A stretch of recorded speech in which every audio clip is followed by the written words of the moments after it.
पनवेल, नवी मुंबई, रायगड परिसरातील बातम्या पाहण्यासाठी आमच्या मी साक्षीदार या यूट्यूब चॅनलला सबस्क्राईब करा.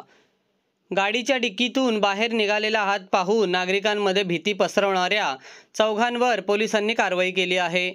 मिनहाज मोहम्मद अमीन शेख, शहावार तारिक शेख, मोहम्मद अनस अहमद शेख व इंजमाम अख्तर रजा शेख अशी त्यांची नावे आहेत.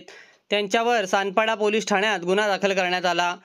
चौघेही कोपरखैरणे परिसरात राहणारे आहेत. लॅपटॉप विक्री दुकानाच्या प्रमोशनसाठी रील्स बनवण्यासाठी त्यांनी हा खटाटोप केल्याचे समोर आले आहे. मात्र त्यांचा व्हिडिओ व्हायरल झाल्याने पोलीस कामाला लागले होते. सोमवारी रात्री वाशी सानपाडा दरम्यानच्या रेल्वे रुळालगत असलेल्या मार्गावर हा प्रकार घडला होता.